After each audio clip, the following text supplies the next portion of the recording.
His guardianship moved to his grandfather at first.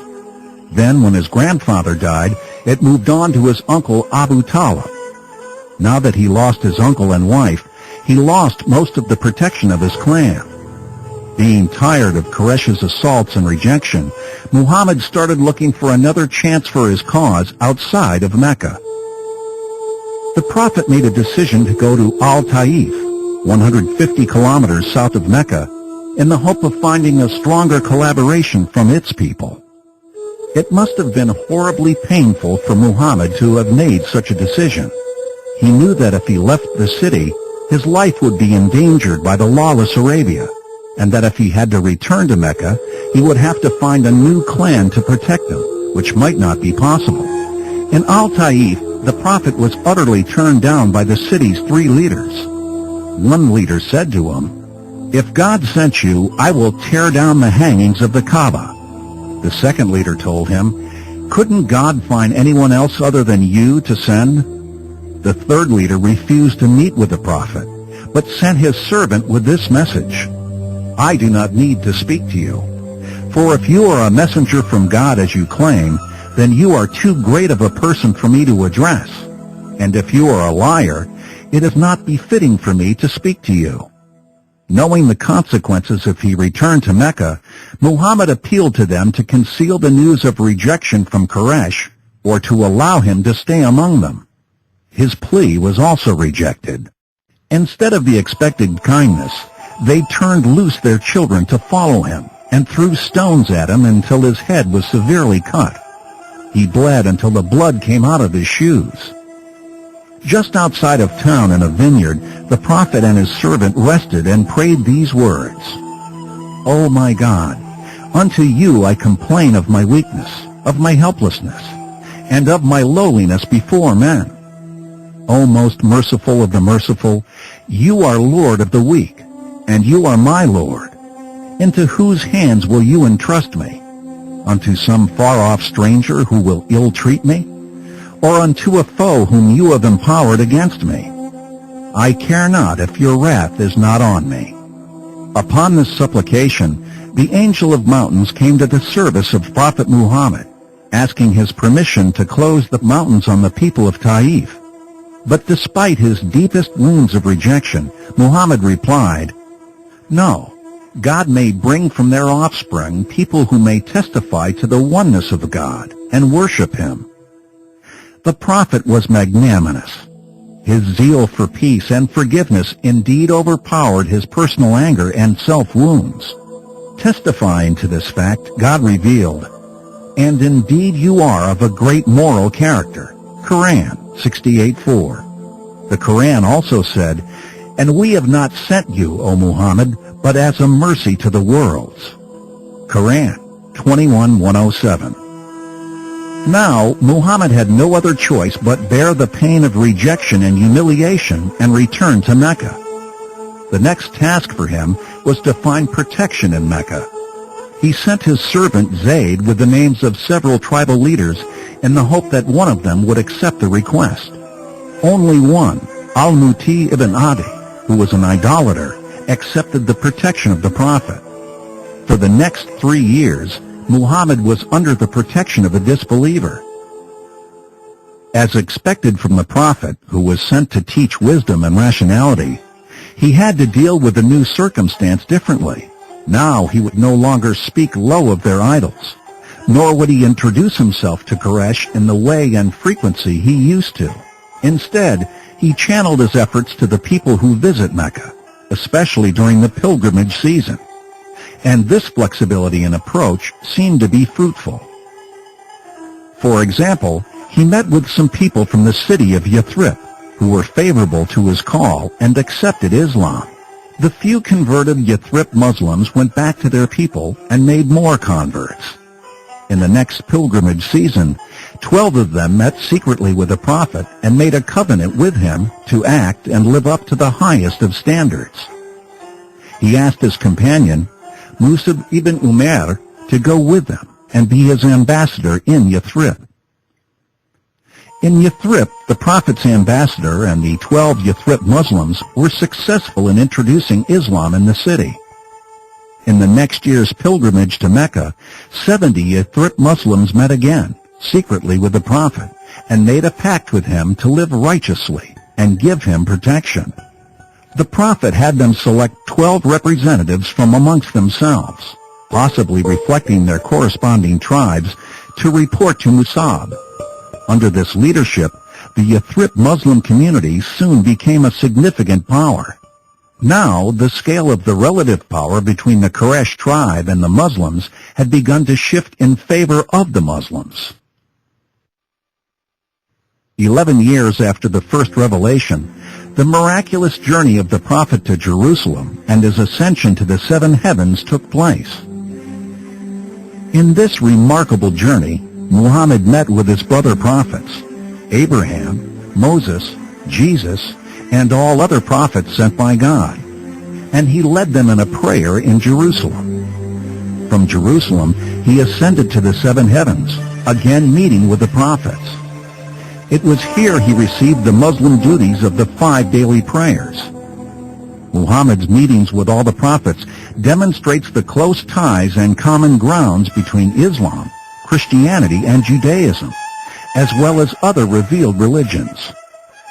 Since the conditions for the Muslims in Yathrib was far better than that of Mecca, most Meccan Muslims migrated to Yathrib to escape rejection and execution. They left behind their loved ones and belongings. Late in the 12th year, from the first revelation, the Prophet himself received inspiration to migrate to Yathrib. He instructed his close friend, Abu Bakr, to prepare 2 camels, food and supplies, and set them on standby for the journey. The Prophet also hired a travel guide for his convoy. Observing the Muslims' migration and success in Yathrib, Quraysh leaders were getting nervous and furious. Out of other options, they resorted to use more violence and plotted to kill Muhammad without the fear of reprisal from his clan, the Banu Hashim. The plot to kill Muhammad was to be carried out by a representative from each of Quraysh's clans, with each plunging his sword into him. In this way, the Prophet's clan would not be able to fight all of the clans of the Quraysh combined. The Prophet was informed by Allah of Quraysh's plan, and gave Muhammad the permission to migrate to Yathrib. The Prophet told his close friend Abu Bakr, who was all too happy to accompany the Prophet in his journey. On the night of the journey, the Prophet instructed Asma, Abu Bakr's daughter, along with her brother Abdullah, to deliver food and the news of Quraysh's plan to his hideout at Cave Thawr. He also instructed Abu Bakr's servant to graze a herd of sheep where the Prophet's convoy and messengers walked, to destroy their footprints. This helped prevent Quraysh's assassins from tracing their footprints to their hideout. On the night the murderers surrounded the Prophet's house, Ali ibn Abi Talib, the Prophet's cousin, offered to wrap himself in the Prophet's cloak and lay in his bed, knowing that Quraysh will not harm him. The Prophet made his escape from Mecca along with Abu Bakr. To mislead the Meccans, who believed he would head north to join the rest of the Muslims in Yathrib, Muhammad and Abu Bakr headed south instead, to their hideout, the Cave Thawr. When the murderers entered Muhammad's house to kill him, they were disappointed to find out that it was Muhammad's cousin who was in the bed. The leaders of Mecca called for a wide search for Muhammad, and offered 100 camels as a reward to the one who apprehended him. This lucrative reward attracted many people to search for Muhammad.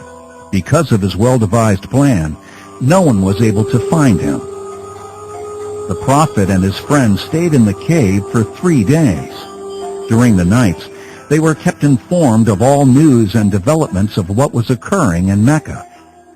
After 3 days, the Prophet, Abu Bakr, and their guide took the Red Sea route to Yathrib to ensure their escape. After 10 days' journey, Muhammad arrived safely in Yathrib. That day in mid-June, 622 AD, marked the beginning of the Islamic calendar and the founding of the Muslim nation. Muhammad was well received in Yathrib, and the people named their city Madinatu an-Nabi, the city of the Prophet, or Medina for short. Not long after his arrival, The prophet built the first mosque from which he began delivering his messages. Along with his spiritual development, the prophet made other social and political developments in the city. These developments served to establish peace and strengthen the bonds amongst the people in the city. He established a peace between two major tribes in the city. He also established a transitional league of brotherhood between the Meccan emigrants and the Medinan Muslims. With the 13 Jewish tribes living in Medina, he forged a treaty called the Constitution of Medina, which ensured everyone's freedom and safety. People's political rights, freedom of belief, freedom of enterprise and trade were protected. Also, this constitutional document spelled out individual citizen obligations, sanctity of life, prevention of crime, laws of municipalities, and the dignity and equality of people governed under the law. Prophet Muhammad established a charter or a constitution which clearly established the rights and the duties of non-Muslims, and in particular Jews and Christians within the community. And there was an alliance. There were alliances between Muslims and Christians and alliances between Muslims and Jews. Therefore, the idea that we are all descended from the same Abrahamic religion holds true. The Constitution of Medina really demonstrated the extent to which Medina was not simply a Muslim city or a Muslim community. That in fact Medina was to be a community that incorporated people of other faiths. Here in Medina, the prophet was reaching out to the Jews. He was teaching the Muslims and Jews who attended his sermons what was revealed to him from the stories of Moses, Jesus, and other Israelite prophets. Also, the Muslims were told to face Jerusalem in their prayers, like the Jews and Christians did. As we also know, early on, the prophet expected that Jews would, in time, accept the message of Islam. And indeed, the early Muslims faced Jerusalem initially. However, when it became clear that that acceptance wasn't going to come, the Quran revealed to Muhammad that the direction of prayer be changed to Mecca. Regarding Muhammad's grand work in Medina in establishing law and order, Karen Armstrong, in her book, Muhammad, A Biography of the Prophet, stated, "Unlike Christianity, which came to birth under the Roman Empire, where the social and political orders were already established, and Jesus and St. Paul had to mainly worry about the spiritual order, Arabia had no political or social order. Under this constitution, Muslims, Christians, and Jews lived in peace and harmony. It also gave protection to the Jews and Christians who were minorities in the Muslim lands." The Golden Age, particularly in Spain in the medieval period, is a flourishing time, particularly of Jewish and Muslim collaboration. When Jews were able to live and prosper and contribute to the general society when they were a minority living under Islamic regimes. As the new immigrants arrived into Medina, many of them fell ill, having no immunity against the kind of diseases existing there.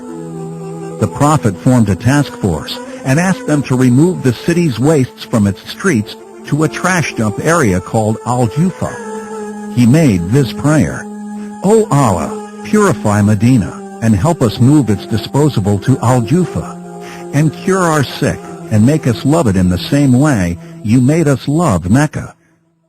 As a result of this work, a healthier environment for all the citizens was achieved. Another urban task Muslims conducted was improving the water and irrigation systems in Medina. The prophet, along with the city's water drilling experts, drew up plans for drilling 54 water wells in and around the city. Upon its completion, water for the city and for irrigation was plentiful. The prophet issued land deeds for improvements to dead land. He said, "Any who improves a dead land, he will have the right to own it." As a result of this work, the agriculture of the city grew and prospered. The third task the prophet undertook was to light the city streets. Tamim ben al-Azad-Dari had set lamps in the mosque of the prophet to illuminate it.